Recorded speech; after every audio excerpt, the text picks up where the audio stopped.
Hello ladies and gentlemen, and welcome to a new episode of Eve Echoes. Glad to be back. I've been really busy with work. I'm working kind of double time till, my family gets within a better financial situation. So the voting was pretty clear. The Dominix won by a long shot, so that's going to be the first ship that we kind of try to review. Of course, there's going to be many aspects that I want to touch about that ship. And we'll also have our player structures series to complete. We have the Citadel, the Corporation Citadel left to film. But in the meantime, vacation is over, the developers are back, and we do have patch notes for tomorrow. On the 24th of February, we will get some new stuff, finally, after 2 maintenance with nothing. So new features: adjusted chat interface, text-to-vocalized channel now changed to blue, and some various other text of rookie help and custom channel changed to white, blah blah blah. Late claim notifications badge was added at the corner of the icon to indicate the email comes with a reward. Improved the patch note screen display. Character ID will now be shown on combat log interface. That's good. Now, if the purchased item is located in the docking station, players will be directly led to the station inventory instead of personal assets by clicking the notice. That's a great quality of life improvement there. The newcomers who have joined the corporation for less than 7 days are now unable to donate money to the corporation. That's probably to avoid the bot spamming and stuff. That's one step towards the common goal of everyone, to get rid of bots. Fixes. Fix the bug that when withdrawing is from a corporation, the duration shown in the trade lock confirmation interface may not be consistent with the actual duration. I think this was reported a long time ago. Glad to see it got a fix. Fixed an issue where the number of Guardian's Gala decoders was shown incorrectly after switching accounts. And correct the name and description in the insurance point tip. Fixed an issue where personal assets can be initiated for delivery even when the player has the permission to dock at a Citadel. Normally, assets can only be delivered when one no longer has the permission to dock. That's pretty much it. The patch notes is a bit small, and actually because probably developers only had a sprint, which was way much shorter than others. Good to see them back, good to see some movement, and hopefully we will get our answers and our clarifications. I've been pushing for those, by the way, from the developers in order to clarify once and for all, how does the insurance system work? Is the industry fucked? My guess is not. People have been misinterpreting stuff, have been just assuming stuff. I tried explaining this in several videos. What I did explain, I'm 100%, that's how it works. Other stuff that I may think, or others may think, is just plain right damn speculation. And unless we get the insurance system to work on the test server, which currently does not because there's no market estimated value, those functions are not working on the test server. Basically, we cannot test this in a controlled and isolated environment. So any testing done on the live server is pretty much anecdotal evidence, as I mentioned before. So developers, please come on board with us and try to explain to the general public how this insurance system works in detail, step by step. What happens with the orders, what happens with the plaques, again, what happens with the tax, because we know there's a tax. That's why people have been claiming that the flex is being skimmed. That is correct in a way, and also bad, so I'm hoping this will be improved. But I, for one, sure do want to know what happens when you reimburse at a discount. What happens with those buy orders? Do they get created? Is it an ISK infusion? We don't know. We need those details so people would stop assuming stuff, and other people benefiting from other people's assumptions will try to push other players away from the game, because that's what's happening. That's what has been happening with the, the protests and stuff. People just trying to convince other players that they should one-star the game that they should do all sorts of nasty stuff. That's just, I don't know, plain morally wrong and unethical. If you do want to hurt somebody, just stop paying for the service, meaning stop buying game time. That would be the way to do it. Just clogging up some system so other people can't play and enjoy the game is just damn mean. And I think, in my opinion, the people who did this, they should consider themselves lucky they didn't get punished for griefing. But of course, every protest can be debatable. The French liberals stated during the French Revolution, one person's liberties end where another person's liberties begin. So everyone has the liberty to enjoy the game. If you are impacting that, you are basically just messing up with other people, and that's not nice. So as promised, today we're going to showcase the Dominix and try testing around and toying around with a lot of stuff. As I previously mentioned, we've already covered, and I wouldn't want to repeat myself, that's just redundant content. If you want to check out the brawling fit that I thought of using an afterburner, torpedoes, and heavy drones, which is pretty much a face kind of tanker, but it's not actually a face tanker, it's most likely a face hugger. Why? Because it implies high damage and getting rid of your targets quickly, so your tank does not get overwhelmed. That's, in my opinion, what a brawler means, and you can do pretty much tech level 10 storyline missions with it. You can check this video out. In the top left corner, there's a card there. You can click on it and you can watch that thing. Today I'm going to be showcasing a Sentry Drone fit, because in my opinion Sentry Drones are kind of poopy in here. Somebody messed them up. Yeah, probably designers who thought of meddling with the ranges, with the drone ranges, and we'll get to that in a moment. For now, let's take a look at the Dominix. We've already reviewed what kind of ship bonuses it has. It's pretty much standard in case of drone boats, but we'll take a look quickly. We've got 40% drone DPS, 5% drone optimal range, and 5% drone tracking speed per large drone operation level. And for battleship command bonus per level, you get plus 10 kilometers in drone control range. Now, it's highly important that you have these two skills, the large drone operation and the battleship command, level 5, both of them. Additionally, I would recommend having large drones in as high as possible, not referring just to large drone skills, large drones, advanced large drones, and expert large drones, and of course large drone upgrade, advanced large drone upgrade, and expert large drone upgrade. The best way to achieve this is to quickly pass through the level 4 of the first large drone operation, but you do need it for level 5 to get the maximum bonus amount from your ship stats. So the ideal would be 5, 4, I don't know if you manage to train it before getting to tech level 9, but level 5 in the standard or the basics, level 4 in the advanced, and if you do want that, could go that extra mile, it's going to take quite a little bit of time to get the advanced skills into level 5. To get to the expert, but as usual, 5-5-4 is the ideal setup for skills. It's going to take probably a lot of time to get there. The ship is pretty interesting in terms of the slots loadout. We got 4 high slots, which is pretty much the same as Armageddon. We've talked about this, so you can fit some interesting stuff here, and we'll get to this in a moment. We've got the low slots, which are 6. Plenty of room to toy around with, and in terms of mid slots, you've only got 3, but it's more than enough for what you want to achieve with this Sentry fit. But why is this fit so skeleton? Well, you know what? If you want to do what I'm going to do with this fit, you don't even need any other module fitted onto the ship.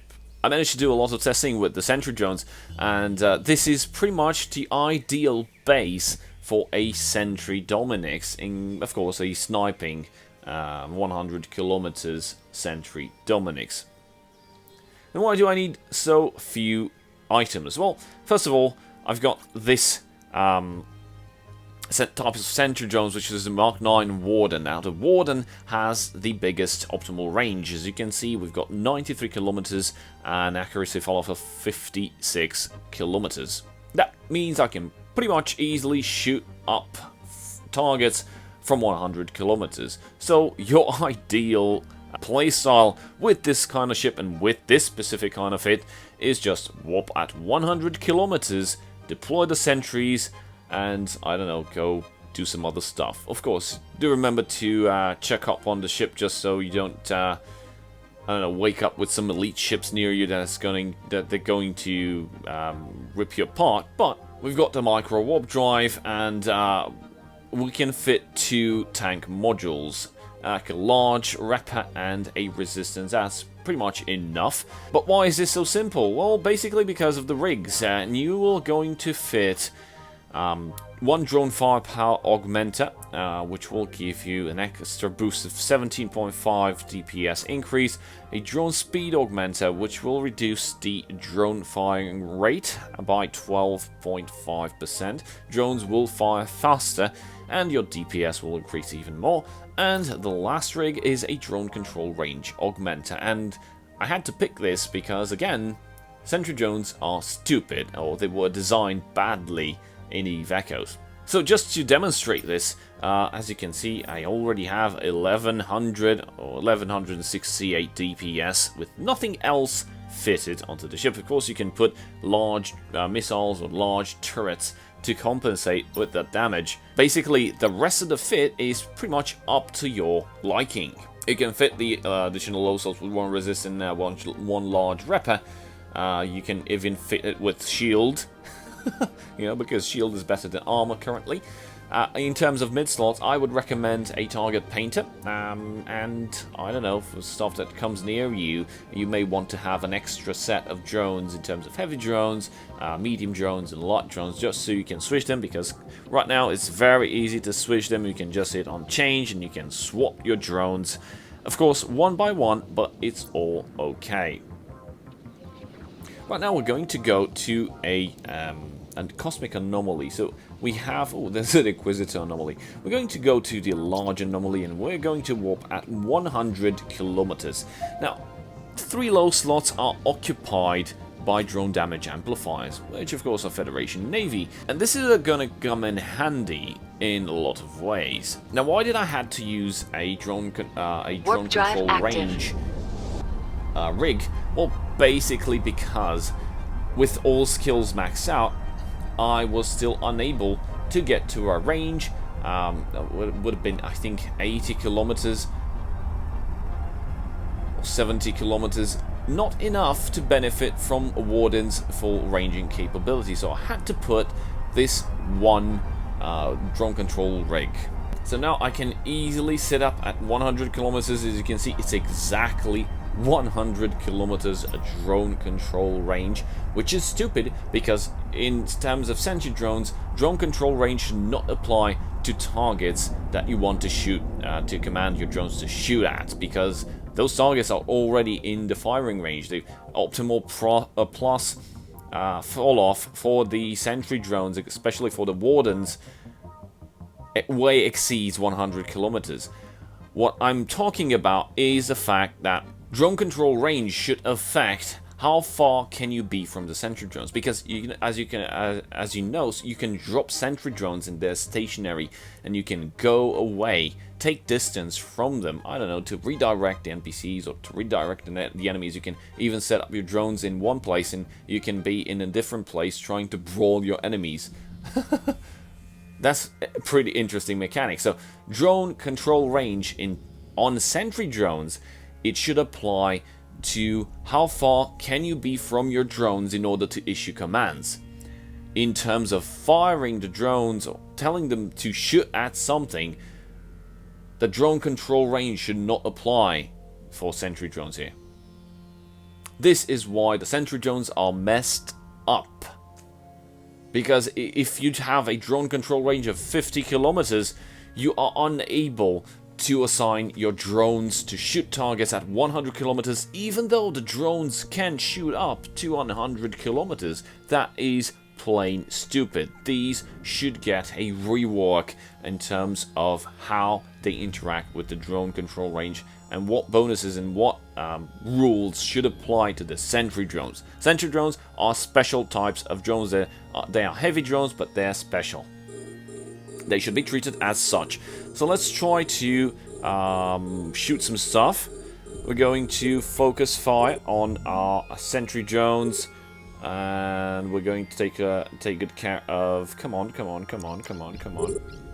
There's a lot of lag here. Look at that. Look at that. With all 3 drone damage amplifiers activated, we are nearing 2000 DPS. That is insane. So you just completely destroy everything in your path. There's nothing that's going to stand. I mean, even battleships melt under 2000 DPS. And as you can see, I have nothing on me except the drone damage amplifiers, the sentry drones, and that's that. By the way, there's a bug with the sentry drones. As far as I've seen, if you have them grouped, one will not fire properly. Please keep them ungrouped so you can see which one is stupid, so you can manually assign it to fire at something. Now, the DPS with this fit is decent. You can pull off much more DPS with heavy drones, but it takes quite a lot of time for heavy drones to go to your destination, to your target, if you're sitting at a long range. So if you're going to go long range with the Dominix, I would recommend going sentry drones, but do fit a drone control range augmenter on the rig slot, so you can benefit from the sentry drones range in order to shoot the enemy properly. So we've pretty much dealt with an entire wave of a large anomaly that's very, very fast and effective. And we don't even care about what's happening, because some of the missiles or some of the damage is not even reaching us. So just sit back, enjoy, deploy drones, and let's... Oh, by the way, there's another mechanic that you can pull off with the drone damage amplifiers, because activating all 3 of them will actually cause you to get diminishing returns. You can activate them one by one and basically have no recycle time between them, because once you activate the first, then you can once the first ends, you can activate the second, and by the time the second ends, you activate the third, and by the time the third ends, your first drone damage amplifier will already be refreshed, and you can activate and maintain a damage boost constantly. That is amazing. So you can maintain your DPS with just one drone damage amplifier, which is 1461 constantly at 100 kilometers. That's awesome. You can melt every anomaly, and you can melt every mission just by doing this. No need to move. You can just sit back and relax, enjoy a cup of tea, and pretty much obliterate everything. Now, why do I recommend having an extra set of drones which are light or medium?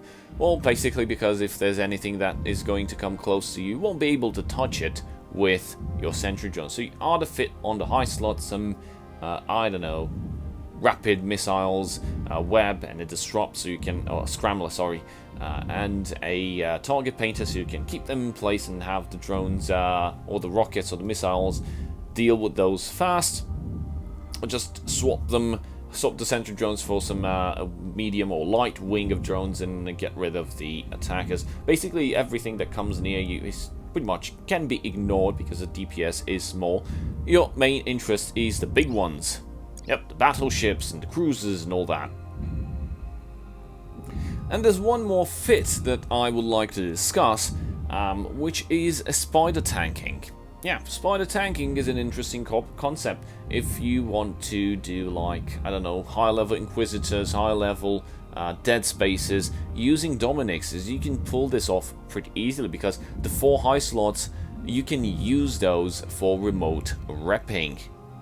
Yep, you heard me right. If you have multiple remote repping Dominixes that you can assign them to repair themselves and within themselves, and basically maintain an active tank without the need of a specific ship being overrun by capacitor needs and the ability to tank. Yes, you can have your Guardian, but just for the sake of argument, in a fleet, if you don't want a Guardian and you want to completely render the enemy fleet into confusion, spider tanking is the way. Oh, I didn't manage to test spider tank because on the test server I'm pretty much alone here, but it's something interesting that you and your, I don't know, alliance might want to investigate, and it's pretty much a tactic that has been used in EVE Online for ages, and that's that. So as I mentioned, the fit is pretty simple. You can fit the rest using your imagination depending on what you want to achieve. You want more long range damage, you fit stuff on the high slots that go long range. That means cruise missiles or standard large missile stuff. Or you can go like in brawling mode, you can replace the low slots in there and the mid slots with heavy drones as shown in the video that I'm going to link again. Please do find time to take a look at that brawling Dominix, because it's awesome. Also, don't forget about our community question of the week giveaway, which the winners will be announced tomorrow. So we have 1 day remaining in order to I don't know, participate. So in order to do that, just leave a comment below by answering the following question: how would you fix armor tanking? What do you think needs to be improved so armor tanking gets to be on the same level as shield tanking? Because currently shield tanking overclasses armor tanking by far in terms of resistance, in terms of groups, modules, in terms of power grid requirements, in terms of hit points that being wrapped, so on and so forth. Currently, armor tanking sucks balls. How would you fix that? Answer below and let me know. So that's pretty much it for today. Thank you guys for watching. A very big shout out to my channel supporters, and I'll see you guys next time. Cheers.